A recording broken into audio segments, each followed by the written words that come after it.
it looks like everybody's set. Wonderful. Thank you very much for inviting me to present today at this webinar. I am very excited to be here with all of you. I'm guessing a lot of people are not so familiar with DataArts, maybe familiar with the CDP or the Massachusetts Cultural Data Project. And as you guys are checking in the chat box there, I'd actually love to see if anybody can let me know. Does that ring a bell to you? Maybe the Massachusetts CDP or the Rhode Island CDP?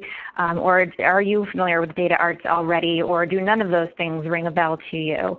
I'd love to kind of just get a sense of that. While you're doing that, I'm going to introduce myself. My name is Mary Garcia Charumilind. I'm actually from New England. I grew up in Maine. I trained there as a young dancer and then moved on over to Walnut Hill School for the Arts outside Boston, and through my career lived all around the Boston metro area. So I am a New England native. I believe New England is the best region in the country, and I'm always very excited to be working with our partners there. And let me go ahead here to the agenda I put together for us today.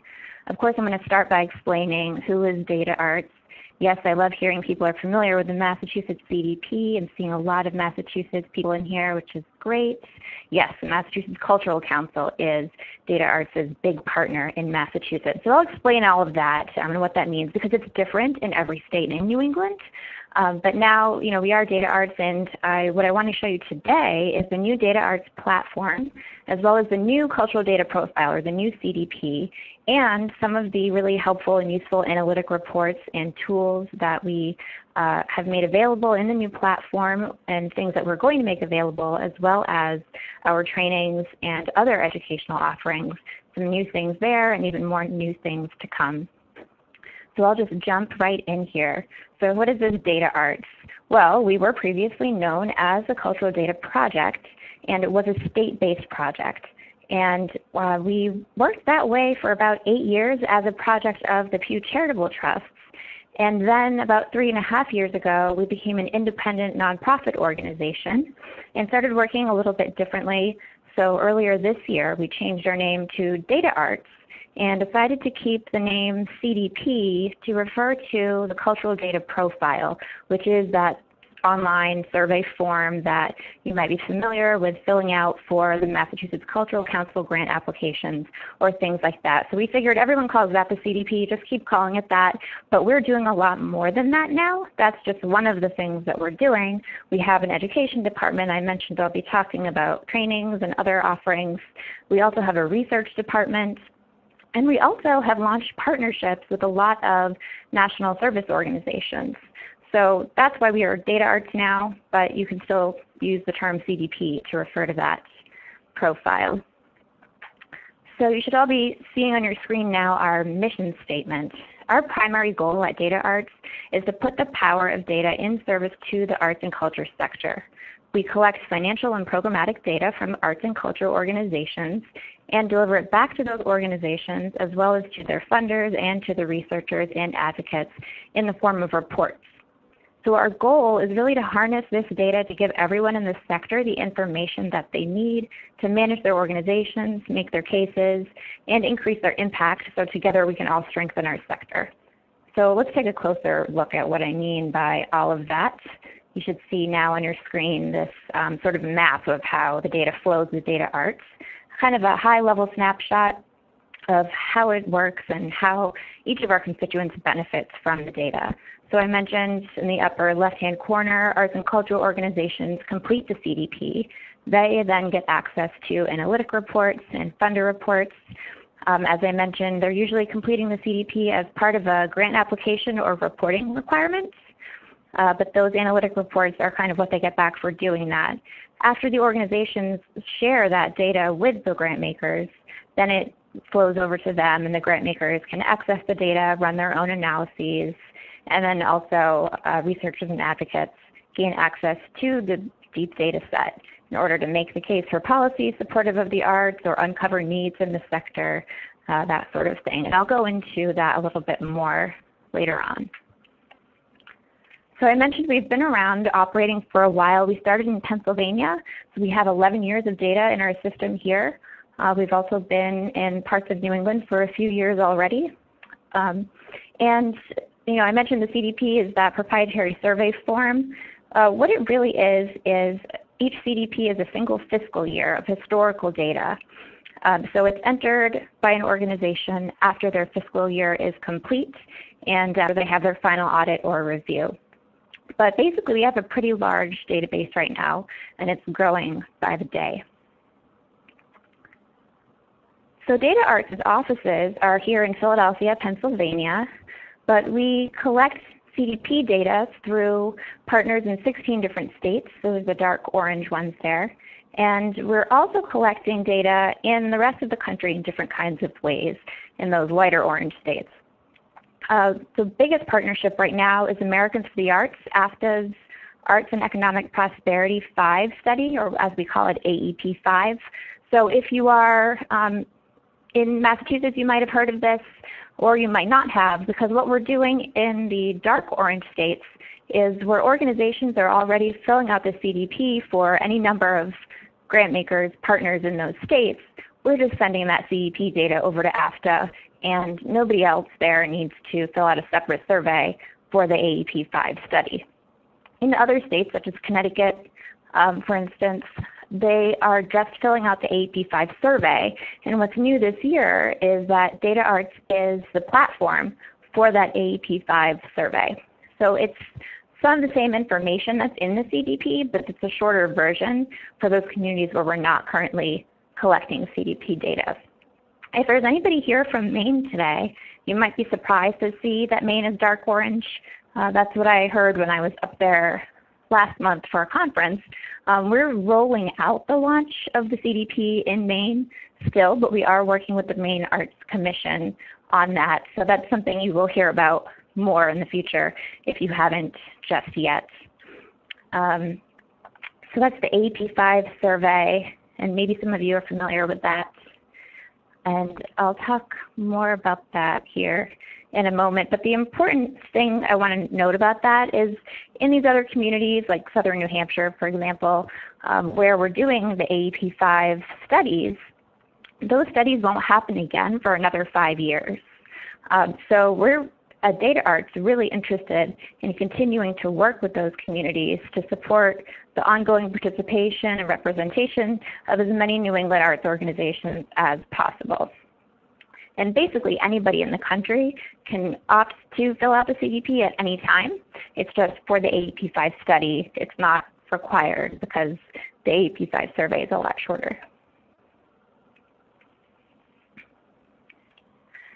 So data collection partnerships, I mentioned Americans for the Arts, and that's really just one. And again, the goal there was to streamline the data collection because AFTA wanted a lot of the same information that the CDP collects. But we have many national partnerships and even many more that are about streamlining data collection. So you'll see up here at the top of this slide a lot of discipline-specific national service organizations.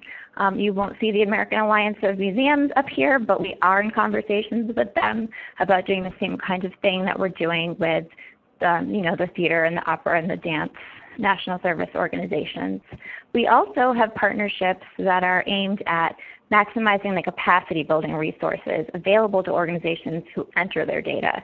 So we can provide more and better opportunities for them to organize the data to benefit their work, to give them access to reports and trainings, and that's kind of what we're doing with the Nonprofit Finance Fund and the National Center for Arts Research.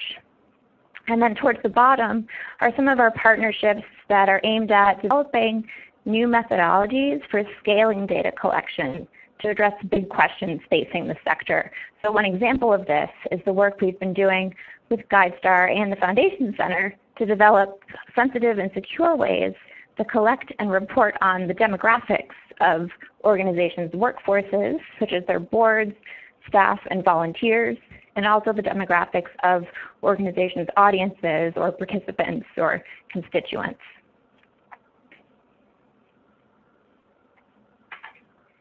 So what I want to end this section with is just some examples of, again, what the point of all of this data is. If you're from the Boston area, you may have heard of, or even if you're not, you may have heard of the Arts Factor. It was a report that Arts Boston put out a couple of years back.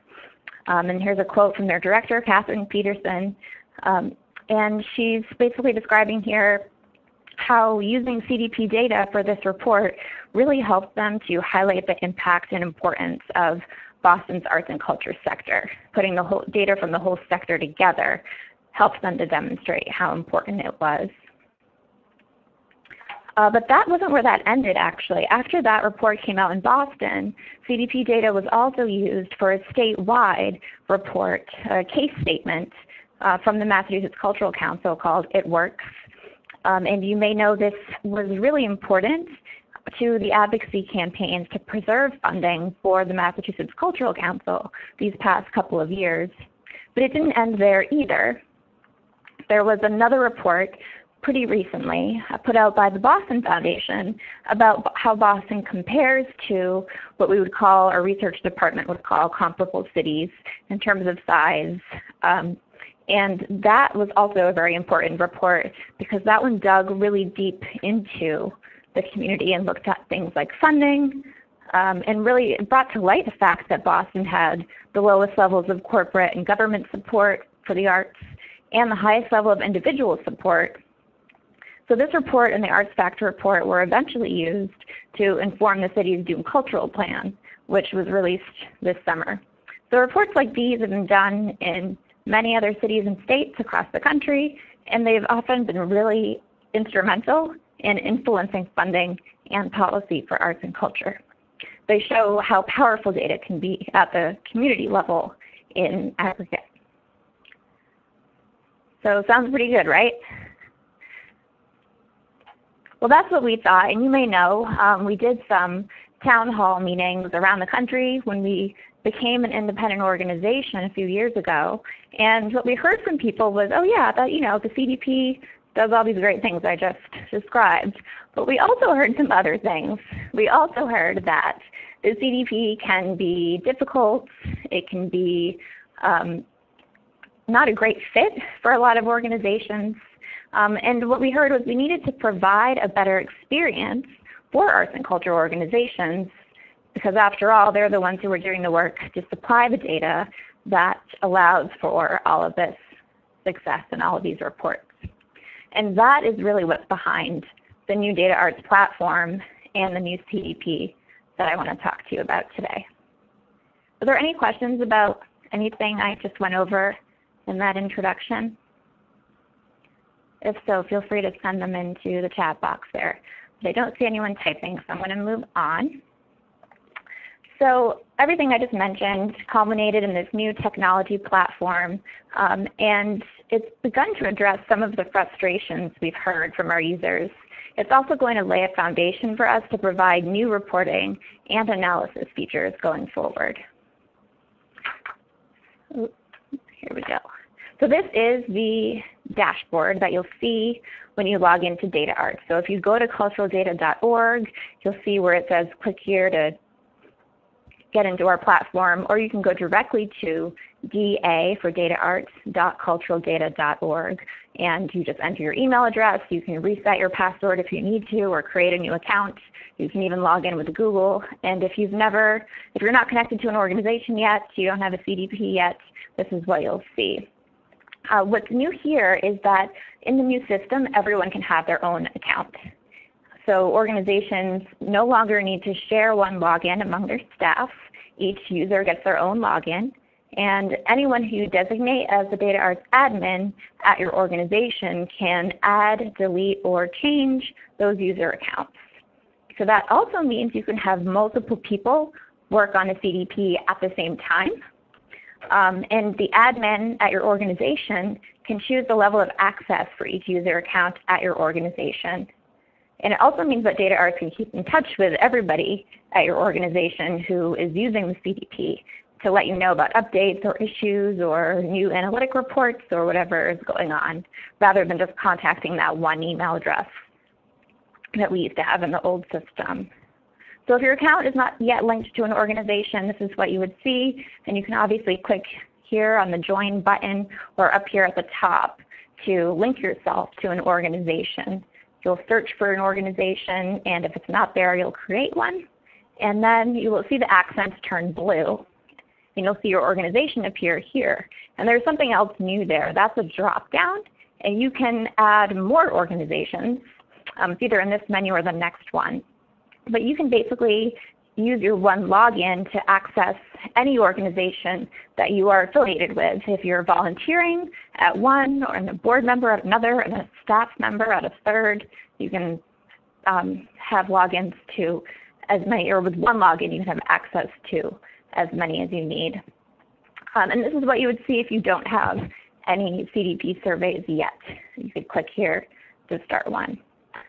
So again, you can request to join any organization, and the admin at that organization will be able to manage those join requests for you. And you don't have to contact us to create your organization or to set up your account. But if you're running into trouble, you're always welcome to contact us with this little question mark up here. You'll find our phone number and our email address. Feel free to chat questions in about this dashboard as I'm going through it. Mary, I do have a question for you from Dan. He's curious on how do you define culture? Can any museum participate, like a history, science, children? Yeah, absolutely. That's exactly why we use that word, because it's not just about arts organizations per se. We have a lot of history museums, historical societies in the CDP. We welcome them. We also work with libraries and public radio stations. So when we use the word culture, it's all of those things. We also work with a lot of humanities councils as partners and as applicants in the CDP. So that's exactly why we use the word culture for all of those things. Great question. Thank you for asking that. So here we're looking at a view that shows our past cultural data profiles. So if you completed some on the old platform, they will be there waiting for you when you log in, and they will be in the new format.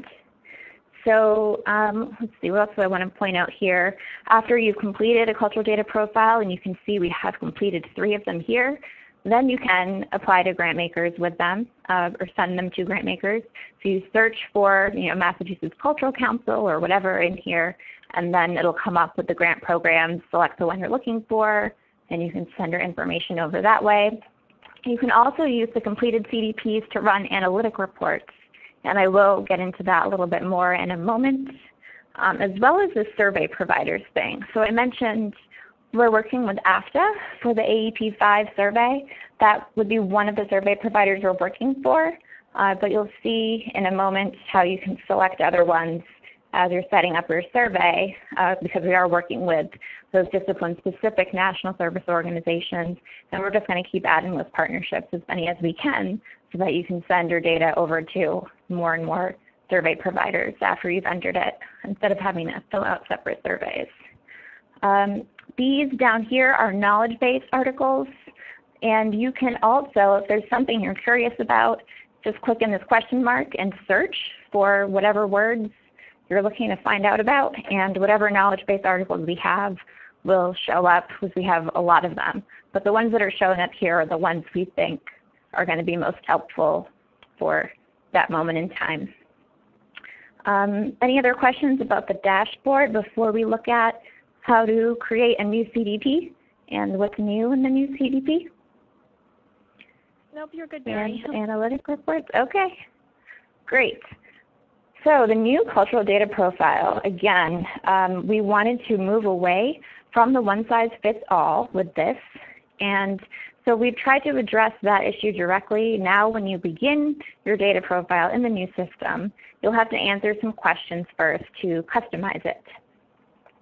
So here is one of the first questions you'll see. It's about the type of organization that you are. And depending how you answer this question, it will then ask you other questions. So if you choose 501c, you'll be asked for your organization's EIN number. If you select entity under a parent, you'll have to specify who the parent organization is, as well as the name of your program or department, and so on. So it should feel a little bit like TurboTax. If you've ever used TurboTax, it's a similar kind of logic in the system here. Next, what I'm showing you is the survey providers. So again, if you need to submit your data to Americans for the Arts, I think this is actually more appropriate if you're in a state like Connecticut or New Hampshire, where you would need to specify that. But really, AFTA's given us a list of all of the organizations. So we're able to pretty much just take care of that for everybody. With these other ones, if you were an opera, for example, or if you are a member of the American Alliance of Museums, you can check that off. For Opera America, because we are currently in a partnership, it might show you some extra questions there. It'll add maybe a section to your survey for things like wig expenses, because those are really important to operas when they're looking at data. For the American Alliance of Museums, it won't add anything to your survey right now, and it won't share anything yet. But if we do start a partnership with them in the future, then you'll be listed as indicating that you are affiliated with them.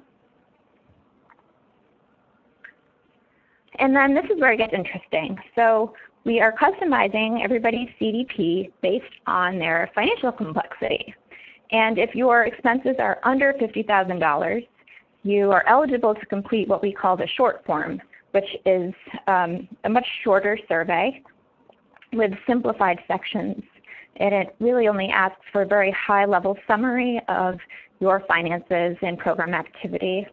But even if your organization's expenses are over $50,000, you can still customize your survey based on your finances, because it will ask you if you have an audit or review. If you don't, then that will simplify your survey. It will ask you whether you have any temporarily or permanently restricted revenue. If not, that'll simplify your survey. Same with non-operating revenue and expenses, endowments or reserves, membership programs, subscription programs. It'll ask you all of those things to see what questions we need to show you and what questions we don't need to show you.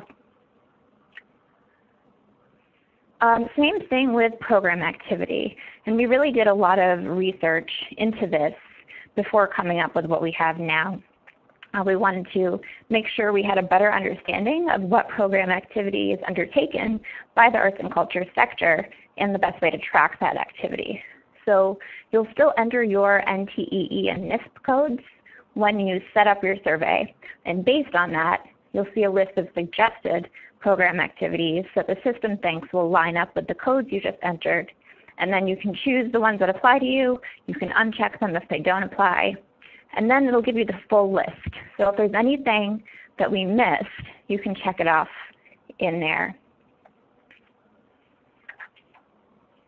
And then based on what you select, you'll see the questions appear in your survey. So this example that we're looking at now, this is inside the CDP, looking in at the program activity section. And all of these program activities listed here were checked off in that survey customizer. And so it'll ask, at least a question or two about each of them. And if you were to do this and go, oops, I didn't actually mean to check off all of those, I don't want to have to complete this section, you can go back into your organization info and edit that survey setup to uncheck certain things and get rid of those questions. So that's the navigation bar on the left. I also want to highlight some other things here. Right now we're looking at what we call the focus view. It shows you one question at a time with some instructions.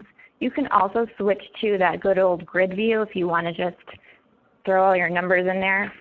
And that's what this looks like. So this is one of the financial sections in grid view, so you can see the rows and columns that you might be familiar with if you did the old CDP. We also have the tooltips in grid view, so these little question marks, if you click on them, will give you definitions of each line. We still have the notes field over here on the right.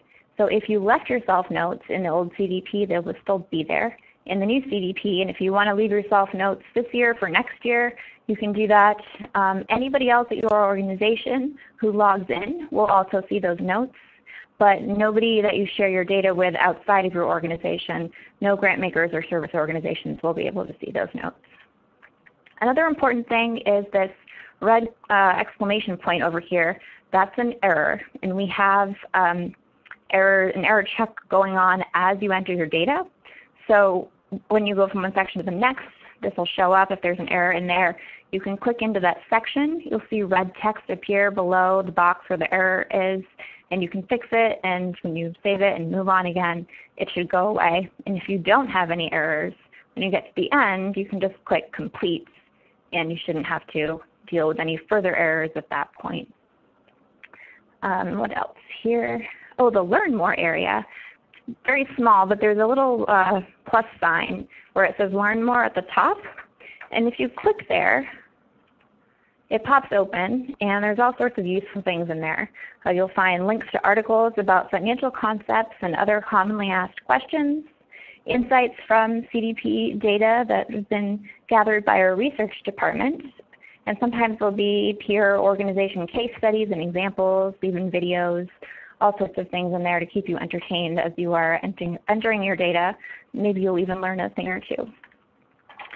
So more stuff about how we've streamlined things here. You may remember 51 expense lines in the old CDP if you ever filled that out before. We have reduced that to 25 in the new CDP. We basically just kind of got rid of some that were, or rather consolidated some that were kind of granular or obscure, a little bit too detailed. So we still have more than enough information to give us some really good analysis, but hopefully it'll be less tedious for you to fill those out. There's also some changes to the balance sheet.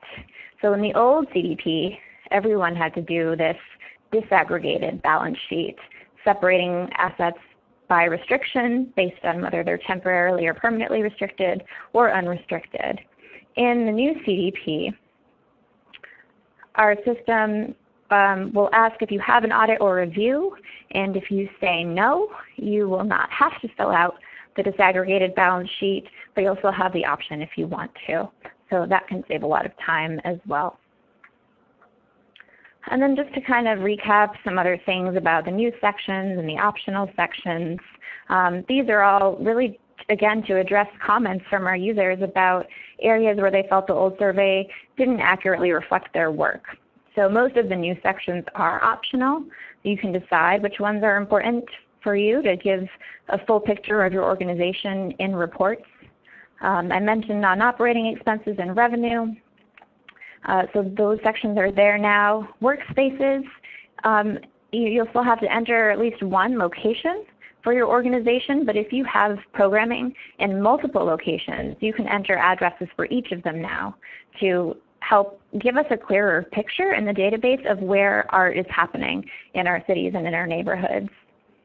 The optional sections may include some data that you might be interested in having access to through our analytic tools.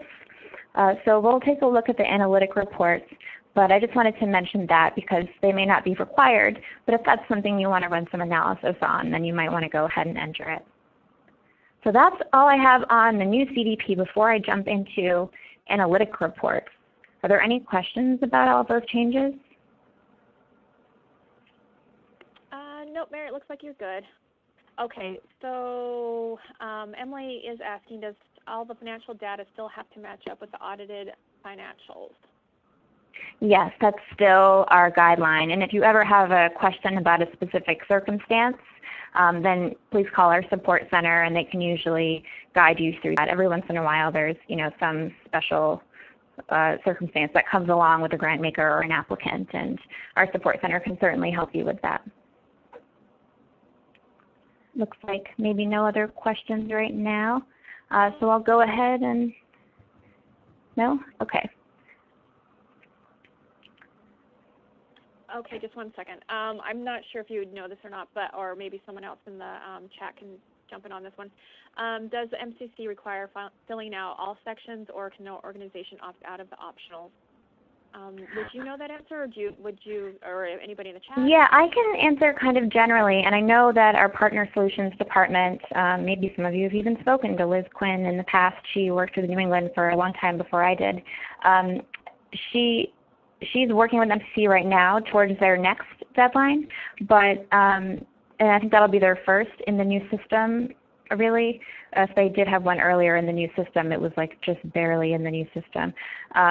anyway, I think our guideline in Partner Solutions as we work with our partners is to not require anything that's not already required.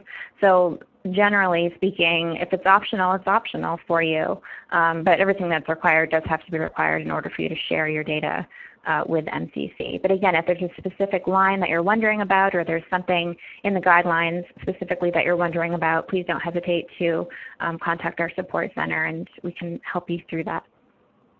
Great question. But yes, here we are, analytic reports. We always have to, share the data with grant makers, but the analytic reports provide a lot of the same types of analysis, sometimes more in depth, and can really, really be useful. So I wanted to take a moment to highlight some scenarios where we might use different kinds of analytic reports. So here's one fictional scenario for our fictional organization, the Downtown Arts Center. They've managed to schedule a quick meeting with a prospective donor for later this week. And that prospect is going to want to hear about the organization's overall financial picture. So they need some information to share, and they need it pretty quickly. And something that's very quick to run on the DataArts platform is the annual report. Actually, a lot of these are very quick to run. But the annual report provides a particularly good overview of all finances activity. So to highlight some things here, the top of the report includes unrestricted activity, so comparing the organization's unrestricted revenue, which is the revenue available for use in each year, comparing that to their expenses, providing a sense of the bottom line for each year. This report also offers a visual breakdown of revenue and expenses in some key categories, as well as high-level trends in their attendance. Information about program activity appears on the next page of this report. It's a very short report, very quick to run. So here's another scenario where our fictional organization has hired a new marketing director, and this person needs to tackle a marketing plan and a budget for the next year. So they want to know more about the organization's past marketing, and they also want to understand what's typical for art centers of the same size. So this is where it gets really exciting, because this is where we get to use the entire CDP database to get some insights from our data. So we run a comparison report, and there are a variety of ways you can do that. I took a look at what's in development the other day, because we have not quite launched this comparison report functionality on the new platform yet. I should have mentioned earlier, we are in beta with this new platform. It launched in mid-July. We've been rolling out functionality and updates very regularly since then. So if you read every email you get from DataArts, you might have seen that we launched a lot of the analytic reports a few weeks ago. So the annual report and all the other trend reports are available now. The comparison reports are coming very, very soon. I did test it out on our staging site last week, and it was beautiful. You can basically choose any field in the CDP to zero in on for your comparison group. So for this example, we've chosen art centers based on NISP and NTEE codes all across the country, so we didn't put any geographic restrictions on it, and we chose budget size buckets to look at a group that is similar in budget to our organization. And as you can see, it compares this organization's data to the average and the median for the group. And as a reminder, the average is if you add up all the values and then divide them by the number of organizations, that's what you get, whereas the median is if you order them all from smallest to largest, and then it's the one in the middle. So the average is more sensitive to particularly high or low numbers. If say the highest figures from the group are significantly higher than the next highest figures, it can throw off the average, whereas the median tends to give us a better idea of where most of the organizations in the group kind of fall. So this can be a really interesting report, and you can run it on all sorts of different things. Looking here, we can look at the fourth line, total expenses, and see that we are in the bottom half with our organization, and that the average and the median are pretty close together. When we look at total marketing expenses just above that, we can see that the average and the median are a little further apart.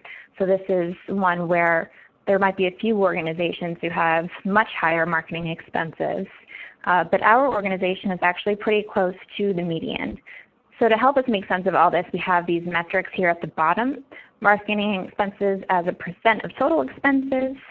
That one is showing us the portion of their total budget that goes towards marketing, and it's similar to the other organizations in the group.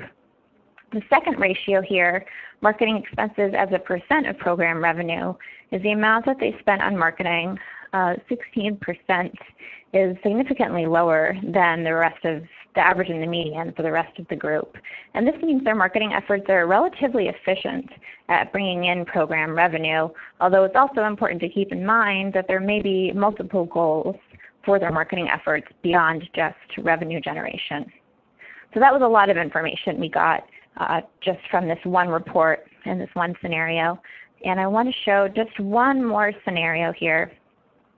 The city has asked our organization to provide a series of free performances as part of a citywide arts festival, which seems like a great opportunity for the center, but it would also mean an increase in our budget for the next year. And in order to convince the board that we are in a position to pursue it, we want to make sure that everybody's on the same page about what's happened in the past at the Arts Center. And let's see how we can use some trend reports from DataArts to set the stage before they talk about the future. And trend reports are available right now. You run them essentially the same way as we ran that annual report. You can choose the years that you want to look at. Here is the top part of it, which is highlighting the trends in attendance over the last 3 years. We can quickly see that they've had much more of an emphasis on paid attendance than free. So this can be a starting point to talk about the opportunity that this new program could bring. But next, we also want to talk about funding. And so this is the fundraising trend report. Total contributed revenue has been rising slightly for the organization. In this top line here, you can see it went up 12% and then 13%. And total fundraising expenses have also been rising. And again, there are some helpful metrics to give us some insights here at the bottom. Fundraising expense as a percent of total contributions is, again, about efficiency. It shows us that even as the organization has been growing their fundraising efforts, they've been able to remain consistent in their efficiency, which is a really good thing to highlight for the board. And then lastly, I want to show you the balance sheet reports. And at the bottom of this page, there are, again, some helpful metrics to help us draw some insights from these numbers. For our scenario, we may want to highlight the organization's working capital for the board. This number provides an idea of how much the organization has available for use, such as assets like cash or grants receivable that are not tied up in fixed assets and are not restricted by grant requirements.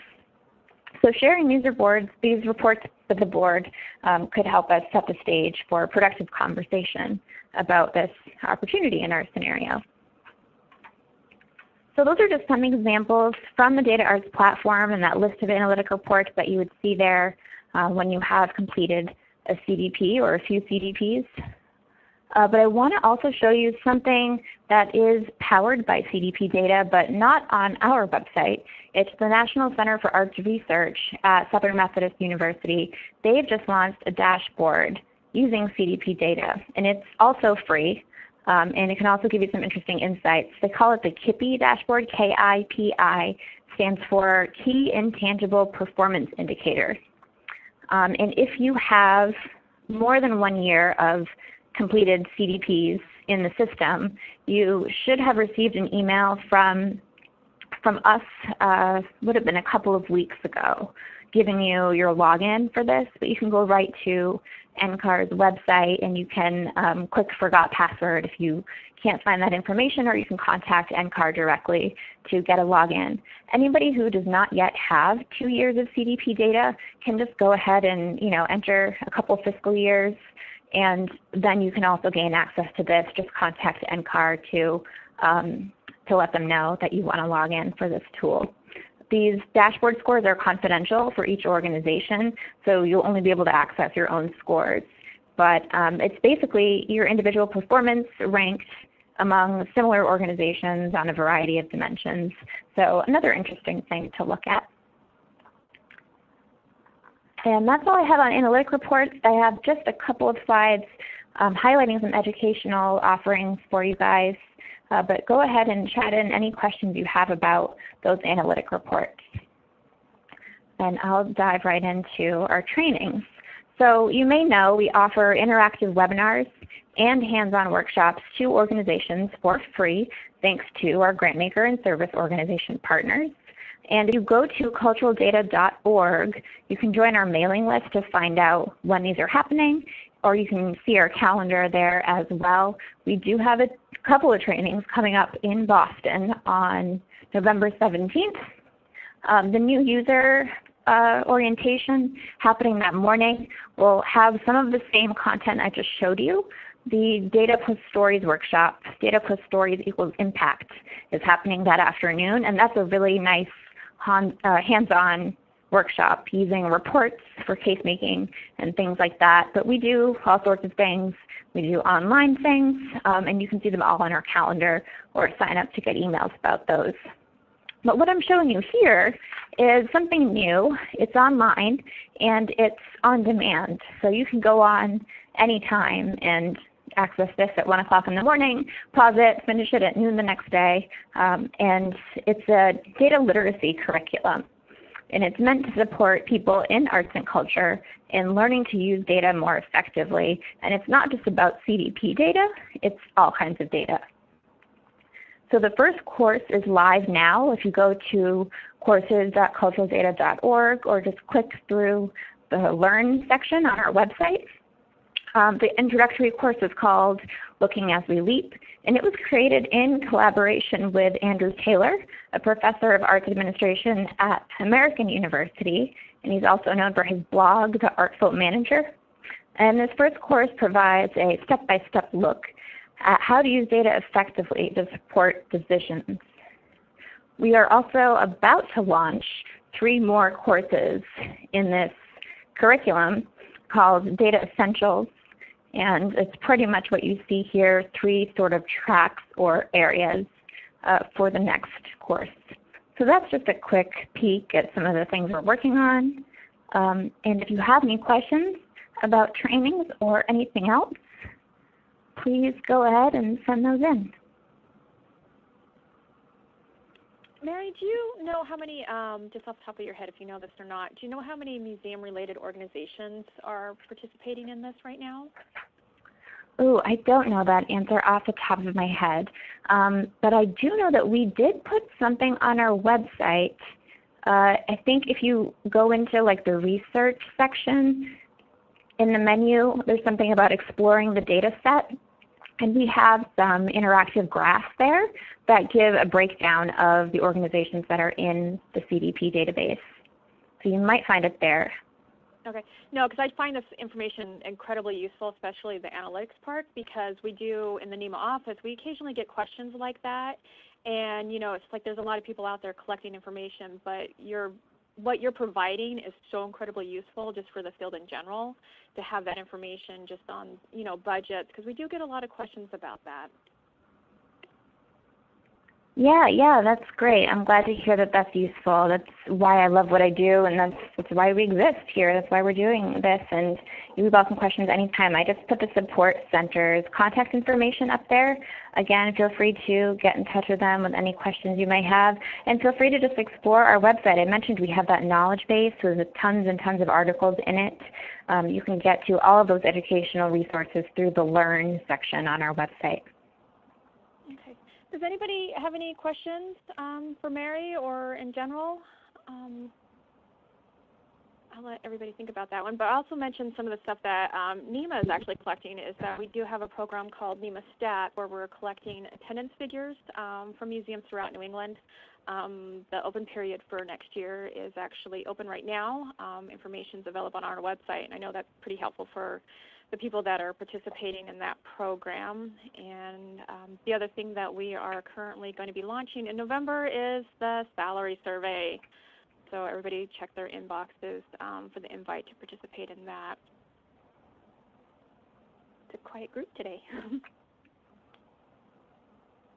Well, thank you again so much for having me here. It was really a pleasure to get to speak with all of you. Okay, we do have one question that came in. When you fill out the CDP, is it automatically shared with anyone, or does the institution always choose what to share? Yes, the organization who is filling it out gets to choose what happens with the data. Nothing happens until the survey is complete, but even then, you have to tell us that you want us to share it with whoever you want us to share it with. As I said, the only exception to that might be with AFTA in a state like Massachusetts right now, where the organizations there are already on a list that has been provided to us. And so it's a little bit different than how it normally would work with a service organization. And so not anybody can just sign up for this to access the data. You actually have to be participating in the program? In terms of grant makers and service organizations and researchers accessing the data, yeah, we have participation agreements with any organization who would be logging in and seeing other people's data the way that Massachusetts Cultural Council does. With researchers, depending on what they're looking to do, they may buy an aggregated data set from us, so it's not the individual organization's data, or if it is, it's anonymized. If for some reason a researcher does want data that gets down to the organization level, we have them sign a license agreement for that.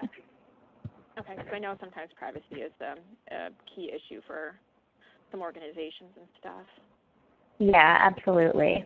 And for the most part, this data is very similar to what's publicly available. It does go into more detail than what's in a 990, but yeah, of course, everyone wants to keep their things private and have control over that as well.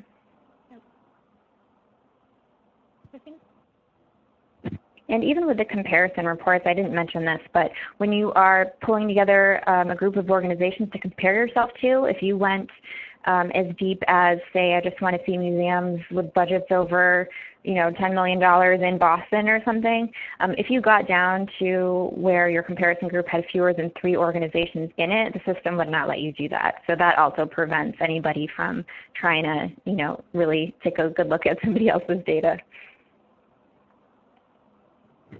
Understandable. You're getting a bunch of thank yous, Mary. Thank you, everybody. I'm so glad to hear this was helpful, and this was really fun for me. So thanks for coming and listening.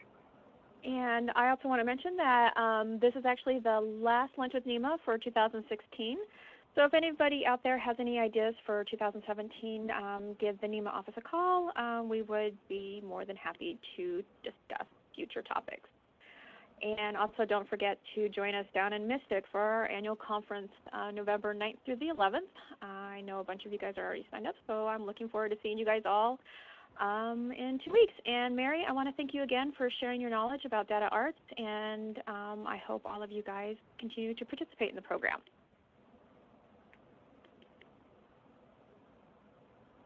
Yep, thank you. Lots of thanks. Thanks, everybody.